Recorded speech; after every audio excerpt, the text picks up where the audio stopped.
I need someone to show me my place in all this.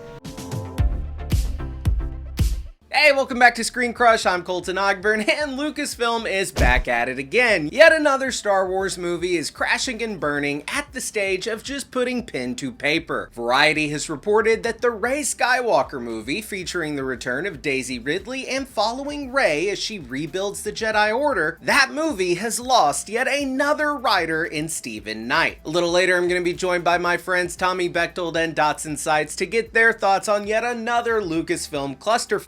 But first, let's break down this report. This is where the fun begins. Oh, and hey, by the way, be sure to check out our merch store, ScreenCrushMerch.com. We've got lots of fun Galaxy Far, Far Away inspired shirts like Prequel Apologist, Hello There, The Ability to Speak Does Not Make You Intelligent, and many, many, many more. Thank you so much for your support. Okay, so a few years back, it was revealed that Lucasfilm would be making a movie that took place 15 years after Episode 9, The Rise of Skywalker, and it would show Rey rebuilding the Jedi Order. Now, I was personally really looking forward to this movie, even as a guy who didn't really like The Rise of Skywalker or even The Last Jedi, but I do love Force Awakens. But despite my disliking of Episodes 8 and 9, I do love Daisy Ridley's Rey character, and I was excited to see her rebuild the Jedi Order because that's something that I've wanted to see happen since Return of the Jedi. Now, in a perfect world, we would have gotten an Episode 7, 8, and 9 about 10 years earlier than we did, and that could have seen Mark Hamill's Luke Skywalker rebuild the Jedi Order.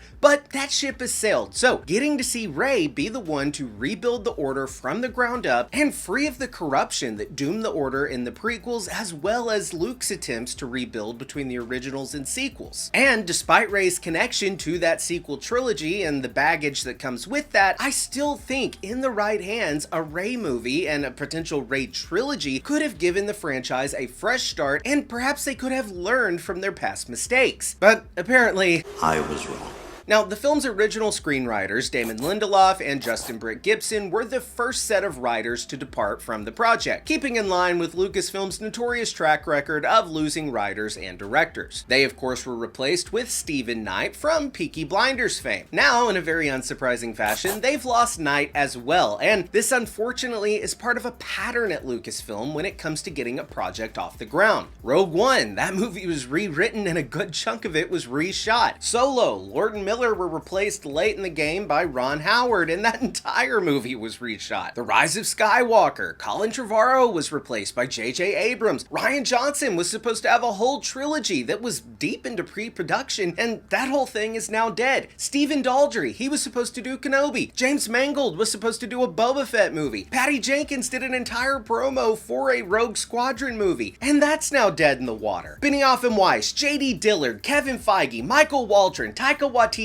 all had Star Wars projects that were approved and ultimately shit-canned. It's a rinse and repeat at Lucasfilm. Announce a project, get a writer and director on board, lose the writer and or director, lose another writer and or director, and then eventually just watch the project fade into oblivion. They will crush us, grind us into tiny pieces, and blast us into oblivion. Now, on a lighter note, Academy Award-winning director Sharmeen Obaid-Chinoy is still attached as this movie's director, and she has also directed episodes of Ms. Marvel. But now here we are yet again, and Lucasfilm seems to be bumbling and fumbling with arguably the most beloved franchise of all time. And guys, this is coming from someone who has liked a lot of what they've done under the Disney umbrella. Force Awakens, Rogue One, Andor, The Mandalorian, Rebels, hell, I even like The Acolyte. Get a load of this guy. But the way they have screwed up easy layups like Kenobi, Rise of Skywalker, The Book of Boba Fett, and countless projects that never hit the screen, it's just infuriating. And you know, Marvel Studios has been getting a lot of shit for their handling of the Blade movie and its many lost writers and directors. And now that film is seemingly on an indefinite hold, but you know, that's actually pretty rare for a studio like Marvel, but it's a common occurrence over at Lucasfilm. And don't get me wrong, it's okay to change writers, it's okay to change directors, it's okay to cancel a project entirely. In fact, it's a good thing if the reason is you are having a high quality standard that you are holding your projects to. But that isn't the case with Lucasfilm. This is just poor management. They have a super high turnover rate when it comes to writers and directors. They cancel greenlit projects right and left, even after after publicly announcing them. And then what they do ultimately end up releasing, still nearly half of it ends up being slop. Something has got to change. This is freaking Star Wars, man. And look, let's not sit here and pretend like those grifters you can find here on YouTube are right about their stupid little woke critiques of Star Wars. Put a chick in it, make her gay! Big scary girls and the occasional gay person being in Star Wars is not the problem. The problem is a lack of vision and direction for this franchise. They are in desperate need of their own Kevin Feige, and I just personally don't think Kathleen Kennedy nor Dave Filoni are that person. Maybe Jon Favreau?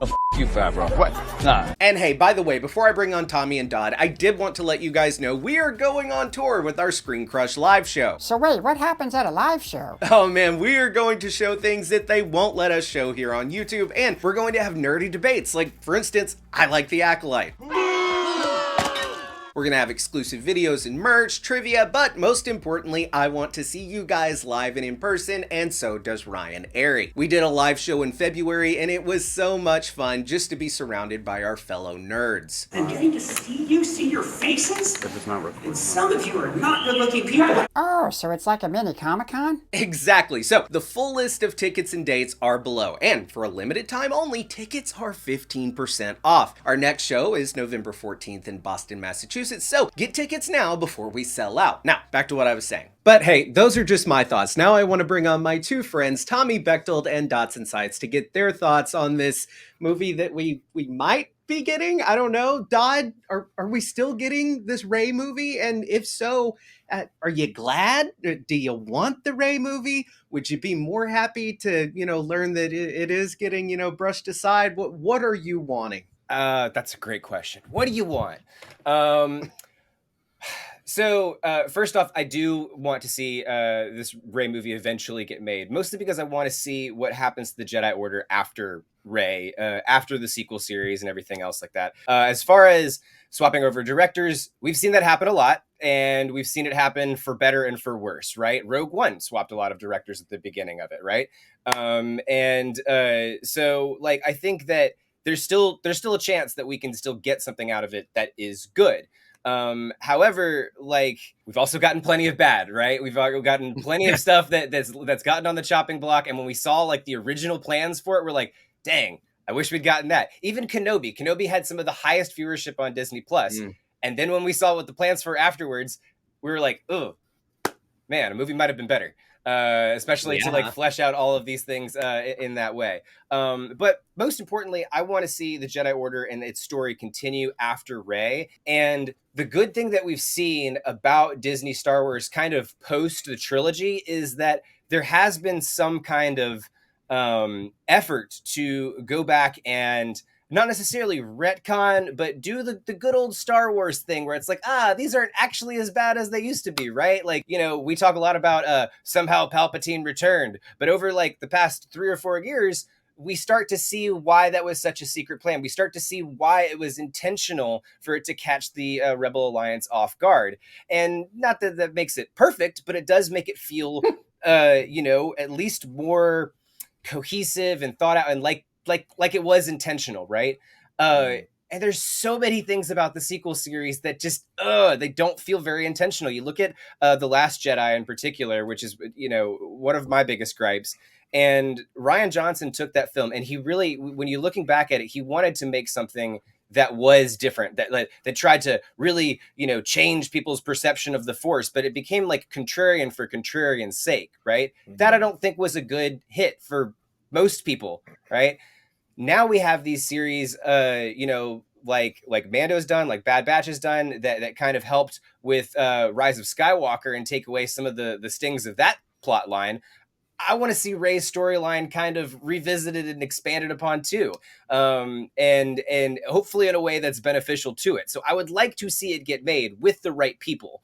Now, what I feel is good about this movie versus like the sequel series is the sequel series were very much on like a timetable. They wanted to release a Star Wars movie every year, right? And so they were going to do one of the original trilogies every other year, and then these Star Wars stories in between. This Rey movie looks like it's coming out when it's ready, right? And at least with the stuff that they're kind of throwing back and forth with it, it seems like they're trying to cook with it a bit. that could be good, right? That could be a hopeful sign, right? That's not just rushing things out to cash in on it. So yeah, it depends on what we're actually getting from it. We still haven't even seen a trailer for this. We're just talking about the ideas of it. No. So until we get like something tangible to really like sink our teeth into, it's hard to make a real big judgment on it. But I do think there's cause for concern and potential cause for excitement. Well, Dodd, don't even get me started on Kenobi needing to have been a movie. Right. I'll go off. Tommy, well, what do you think? Are you? Yeah. Do you think we're going to get this Rey movie? Well, listen, And so, Colton, yeah, I think if we're looking at the giant monolithic media company that is Disney, they're not going to parade out the star of a movie and then not have the movie come to fruition. No, listen, I think Dodson made pretty much all the points that need to be made on this. This movie will happen when it's ready. You know, we spend a lot of time. I certainly spend a lot of time on these talkbacks and on my own personal YouTube videos, kind of like trying to ease the simmering, boiling pot that is toxic fandom. But when you look at Marvel and Star Wars, like there has been contrarian filmmaking as well, as Dodson said. Like Rian Johnson made kind of a movie that like a Star Wars movie that didn't seem to like Star Wars. Secret Invasion was a Marvel show that didn't seem to like Marvel. You know, it's like we have to kind of accept that like Star Wars fans are on a whole nother level of toxicity, but like they are to a certain degree. There is a certain level of passionate fan that's allowed to, you know, take in these movies and be like, hey, wait, this isn't true to the brand or the pathos or the mythology or the lore of this franchise that we've come to love. And for that reason, I think that the new kind of more patient, some will say cost cutting, others will say safe approach that both the studios seem to be making is like in the initial sense, very frustrating. I'm very frustrated that Blade is not in production being made right now. Right. It's just a slam dunk. I want there to be more of Rey's story told because I felt like, you know, the sequel trilogy, one of its many flaws, although I'm probably the person who likes it more than others, was that it had a tough time locking in on whose story we were ultimately gonna experience and consistency within those stories. You know, like Finn, wildly inconsistent journey as a character. Rey, kind of like almost like a half measures all the way aboard. Like, is like, who is she? Who is this girl? Like, what is special about her? She feels special. Where the visuals are special, but like ultimately, what are we to understand? And then we're just kind of thrown at us. Oh, she's Palpatine's granddaughter. You know, it's like that's what's special. And it's like, you know. Well, so I'm sorry. I know I'm rambling, and I'll wrap up in a second here. But I guess to the point that Dodson made so well, and I think that we're all kind of looking at it, it's like this movie should be made. There's a place for it in the Star Wars universe, but it should not be made until, much like Marvel, there's a cohesive plan of what the Star Wars universe looks like moving forward. And it's many different voices do make things better, but there is also many different voices shouting at each other at the same time, make things really confusing.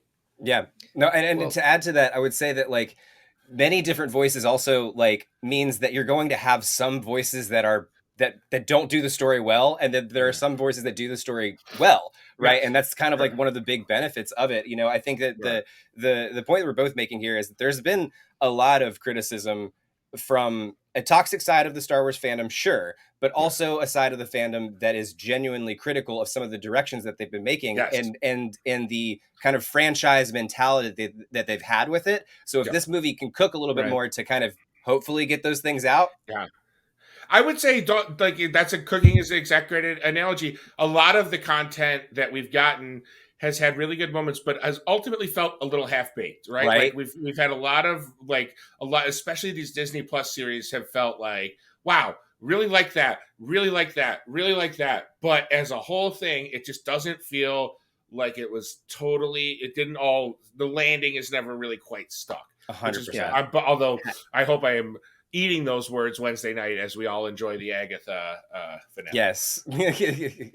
I think half baked, that's the perfect way to describe it.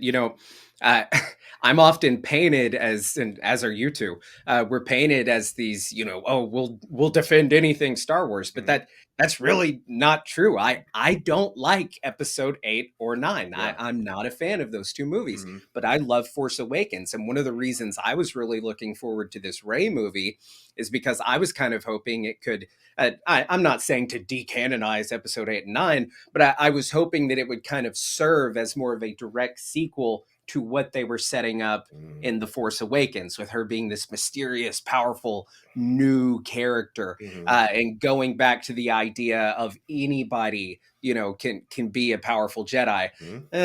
She's a Palpatine, but that's fine. Ultimately, it's like the exact message is the opposite. It's like anyone can be a powerful Jedi, but usually they're related to these two distinct families. Yeah, and hey, there's a way, Dot, I think you were a little generous earlier when you said like that, like, were you implying that maybe they kind of had a plan with the somehow Palpatine returned? I don't know. No, they didn't. But then they made a plan for it, right? They came back, and like other storytellers were like, okay, this is the mess that they got us in. Yeah, and then better storytellers came. Yeah. Exactly, better storytellers came in, and then were able to fix it. And I think that's a good part of huge part of Star Wars, right? Yeah, and I will say, in a retroactive fashion, I think it can be cool to have the Rey character, who is the new embodiment of this new Jedi Order, who has learned from the mistakes of not only what went on in the prequels, but Luke failed as well. I think having her be a Palpatine, she can overcome perhaps what Luke wasn't able to overcome, being the son of Darth Vader. We can see Rey overcome that, being a granddaughter of a Palpatine. Now, my next question is, like I said, we three are often, they say, oh, we'll defend anything Star Wars, but that's just not true. We're nuanced in our critique. We don't come at it from the angle of, oh, they're wokeifying Star Wars and they're ruining it because they're girls. Yeah, well, blue hair guy. We're not coming at it from that angle, but we do have legitimate critiques. And one of my legitimate critiques that you'll often hear coming from the more toxic side of fandom is they have a problem with Kathleen Kennedy. They have a problem with her because she's a her. I have a problem because I just don't think she's doing the job well. I think that Kathleen Kennedy, like Steven Spielberg said, is one of the greatest producers in all of Hollywood. I don't know that she's a great studio executive. Just from these, one of the key jobs of a studio executive is, getting things in line, writers, directors, getting the project made. And she seemed to have had a lot of issues in that department. Now, she's had a lot of successes as well, the Mandalorian, Andor, all the great stuff Star Wars has done. So I'm not saying like, oh, she's terrible at her job, but I do think it's time that perhaps we move on from Kathleen Kennedy and get some new blood in there. So my question is, and I'll go to you first, Tommy, do you think it's time for Kathleen Kennedy to move on? And if so, who would you like to see fill that role? I get the feeling that she probably thinks it's time to move on. Like aside from however we all feel, it's like, she's been in the job for a while. I mean, in Hollywood, like 10 years now, right? Or more than 10 years. More than 10 years, because she, from the beginning of the announcement of the prequel series all the way to, sequel series. So sorry. Yes. I would say that, like, I mean, like in Hollywood years, that's like 1,000 years of staying in the same job. I imagine that there's greener pastures for her at Disney Studios with her own imprint, where she can just make, big epic films under whatever, and she can probably always retain a producer credit on anything Lucasfilm moving forward. So I mean, regardless of what I think kind of fresh voices, fresh blood, in all of these properties is a good thing, but they have to have a reverence for the source material. I think I do kind of buy into the, like, let's stop. And I don't think Kathleen Kennedy falls under this. So this is kind of neither here nor there, but it's like, I think that we need someone that is doing the hiring that has a reverence, and then is not just hiring people to be like, I want to hire someone that no one would ever expect to direct a Star Wars movie. Because while that seems exciting in principle, it's like, we need a few good Star Wars movies first before we start making weird ones again. Like, it's like, like, you kind of gotta, like, it's like anything. You don't. It's like a band's not going to play, all their hits right at the top, but like, you got to play a couple hits at the beginning of the concert, or people are going to, walk out. So, in terms of replacing her, I can't, like, I also think Filoni's been in it for a long time. Like, I don't think he's a natural, like, run the whole thing himself, because I also think having him, focusing on the stories that he wants to tell is good. I think more in the producer mindset, Jon Favreau would be a great choice. Like, I know that him and Filoni kind of work together, but like, I think Favreau overseeing the whole universe would be interesting. It's almost, I know it's another, white guy, but it's a little bit like James Gunn to me, someone who really loves it, that like, kind of seems to have the ability to see this entire universe out. Like, I know those are kind of boring choices, and I hope Dotson has way more exciting choices. Here's what's important, though. Yes, it's important to be a fan of the franchise. It's important, but being a fan is not enough. You need to be a person who is talented in that type of role. Yes. And you don't necessarily have to be a creative. I mean, Kevin Feige is not a writer. He's not a director, but he does have a passion for the comics. And he also, he had a lot of experience under his belt producing movies. That's what made him a perfect fit. I don't think Dave Filoni is a perfect fit. I like Dave Filoni. I think he did a great job at running the Star Wars animation department, with Clone Wars and Rebels. That was great. And I think Dave Filoni is an important guy to keep around as kind of a North Star person that they can go to and say, hey, is this Star Wars? Is this working? I think he is an extremely important voice to have in the room. But I also think you need somebody with skill sets beyond that of Dave Filoni who can, tap into a Dave Filoni, but also tap into to other creators like Kevin Feige does to have a more cohesive path forward. And I don't know who that person is. That's why I threw it to you guys. I wanted to put you in the hot seat. I don't know who the right choice is. No. Dodd, do you have somebody in mind? Should it remain Kathleen Kennedy or? Well, I think to a lot of the points that have been made here, we tend to forget Kathleen Kennedy's successes and her role as much as we do other people's, right? Like Favreau's, I think, a great choice, obviously, but Favreau was also behind Book of Boba Fett. Right. And like that was, like he was right at the helm of that whole thing. All of his strategies went into it. I mean, like a lot of the things that made Mandalorian so successful is what hurt Ahsoka, right? Stuff like, really trying to use the volume as a storytelling device, right? We saw how limiting that was in Ahsoka and how that like after a while, those things get really tired. And Filoni is, if anyone, Lucas's Padawan, right? Like he came in and the way that Lucas kind of passed on everything from Clone Wars to him, he really tried to show him the ways of the Force, what the Force is supposed to mean, and all of those kind of things from a really, ground level. I haven't seen, though, someone take the approach that I feel really made Lucas's strong, which was that Star Wars was always meant to be something political, right? When Lucas was making the original trilogy, the Rebel Alliance was, coded after the Viet Cong, right? And like taking those hugely kind of big steps to really kind of try to put this sci-fi world and tell us something about our own world on that kind of level. Yes. I don't feel like we've gotten that from Disney Star Wars at all. So I want to see someone that could take it in that kind of direction. I don't know who that is exactly. But with Kathleen Kennedy, going back to that, right? I do think it's important for, in a way, for Kathleen Kennedy to be able to tell Rey's story, because Rey's story is a lot like hers. I talked to you about this before, Colton, in a lot of different ways of how Rey's, her whole storyline really echoes a lot of what Kathleen Kennedy went through, right? I do think that there is a problem with Star Wars, and I've said it earlier here, with the kind of the franchise mentality that's been going on with Star Wars, and people that have been trying to shoehorn those specific elements in there just for the sake of shoehorning those elements in there is what's detracted from Star Wars and Disney Star Wars in particular. If those decisions are coming from Kathleen Kennedy, then it is time for her to go, right? But if Kathleen Kennedy's the decisions behind Andor, behind a lot of the risk, I know people didn't like it, but I loved the risk that Acolyte was taking, right? And showing the Jedi in a different light, right?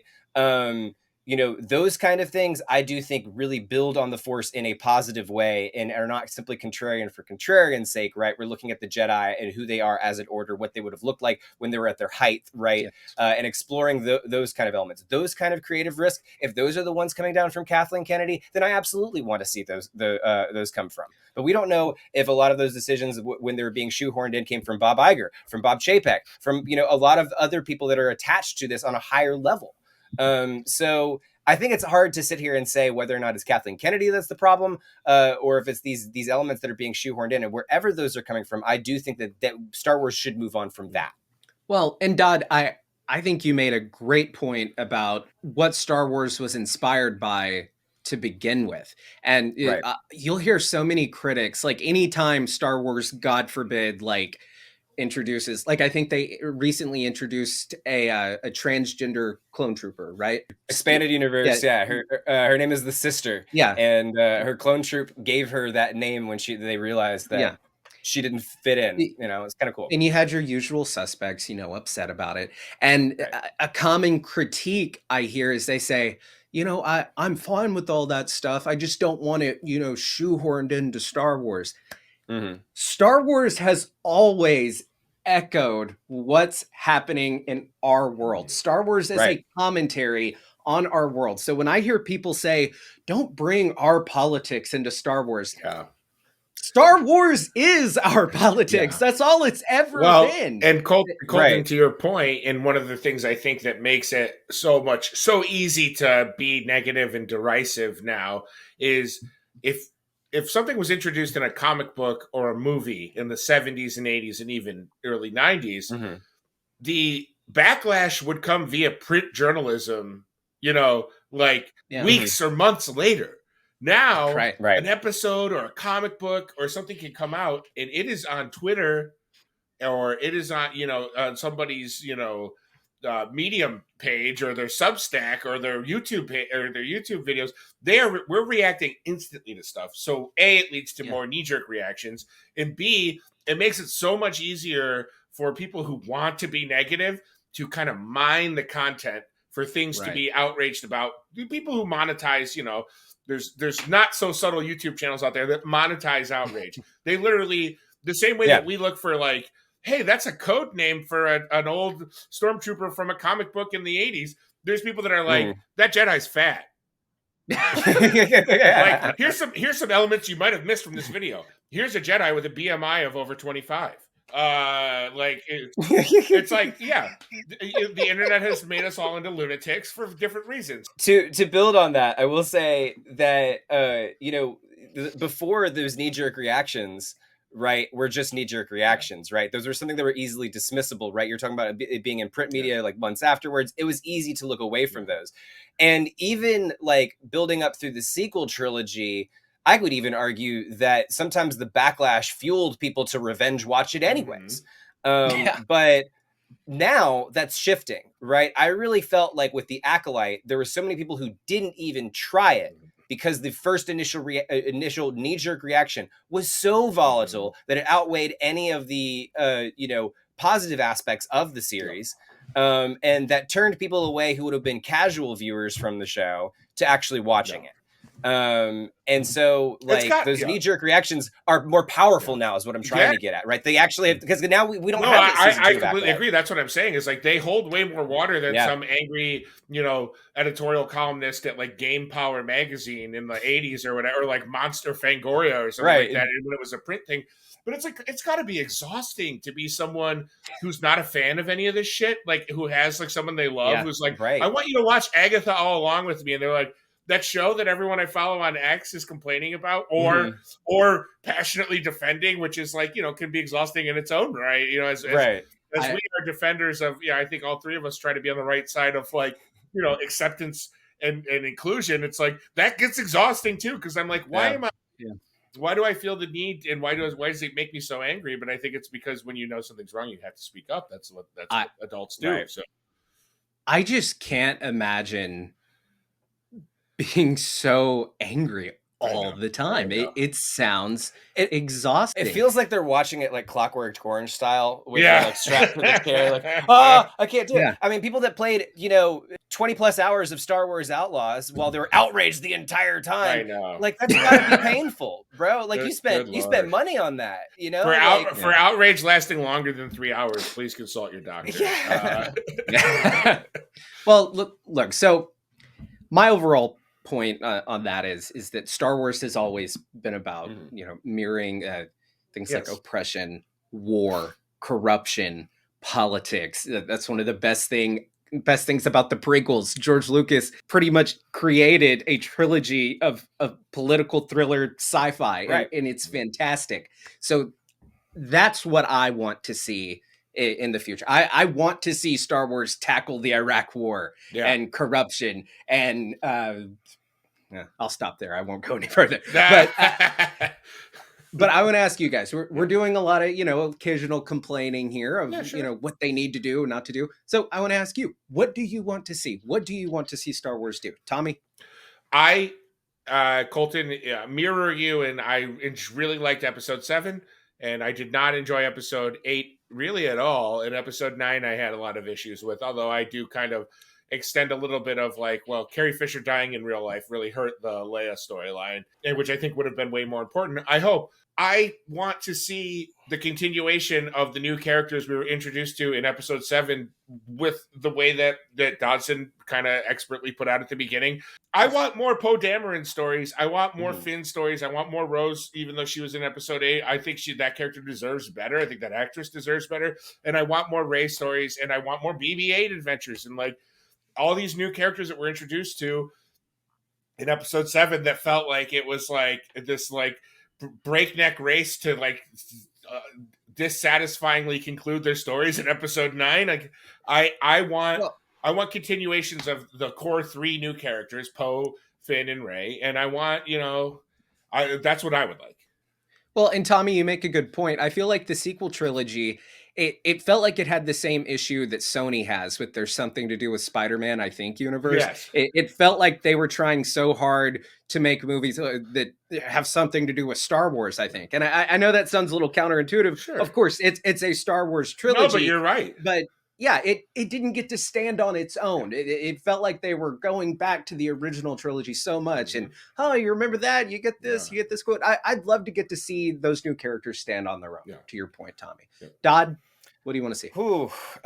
There's a lot of aspects that I'd like to see in Star Wars. One of the ones that I wanted to see in Star Wars explored, I think they're already, at least they have plans to explore, which is the origins of the Force. I want to see how this whole thing started. We really haven't gotten a chance to look at that era in Star Wars. And I think that, if that story is done right, it can do a lot of the things that I saw in Acolyte that I was enjoying, right? Which is Jedi are very dogmatic, and dogma in and of itself is not a good thing just when it's purely by itself, right? And then, you see characters like Obi-Wan who are using that dogma as a vehicle for, what it means to be a Jedi and what it means to be a good person kind of thing. And when the origins of the Clone Force, as it stands in the extended universe and stuff like that, really kind of shows how that was just kind of one sect of things, right? The Jedi were simply saying this is a good way of using the Force, a natural entity in the world, and a bad way of using the Force. That's like saying there's a good way to use water and a bad way to use water. And people that use the bad way of using water are bad, evil people. I think that there's problems to be explored there. I also think there's really cool nooks and crannies in the Star Wars universe that haven't been explored that I would love to see explored. I don't know if many people know this, but there's a whole feud between Trandoshans and Wookiees, the lizard people and the furry people, and the lizard people hunt the furry people, and it's part of their culture and tribe. I think that there's a lot of cool things you could explore in that dichotomy, in the sense of the political relevancy.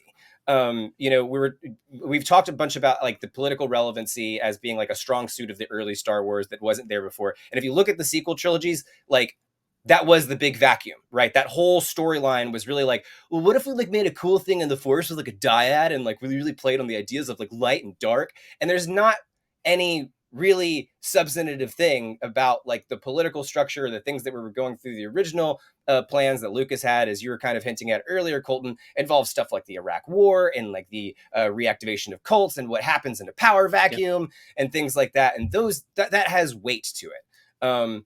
I still want to see, as I think Tommy was saying, right, the stories continue from where they left off, because that's what's always made Star Wars good. You have bad storytellers and you have good storytellers that elaborate on those bad stories and make them great, right? So like, I do think that, as we were saying in the beginning, that this Rey movie should get made because that's where the story left off, right?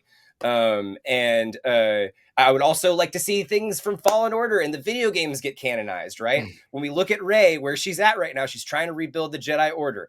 We do know of one little pocket in the Star Wars universe that hasn't been touched because of Jedi Survivor, which is Tanalorr, which is this secret Jedi refuge that's hidden inside a nebula that Cal Kestis was very vague about whether or not he would let all the rest of the Jedi know about it.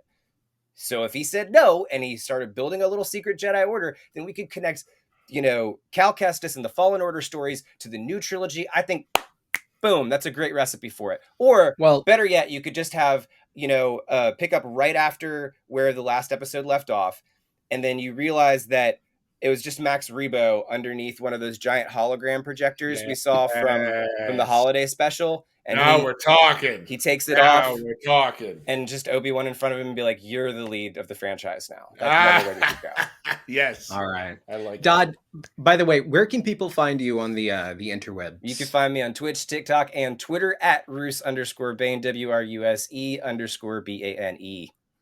Tommy, what about you? Are you on the Twitters? You find me straight up in the streets. No, you can find me at Tommy Bechtold on all platforms. All right, well, guys, let me know your thoughts down in the comments below, and be sure to interact with Dodd and Tommy on their social media handles. If you are new here, be sure to subscribe, smash that bell for alerts. For ScreenCrush, I'm Colton Ogburn.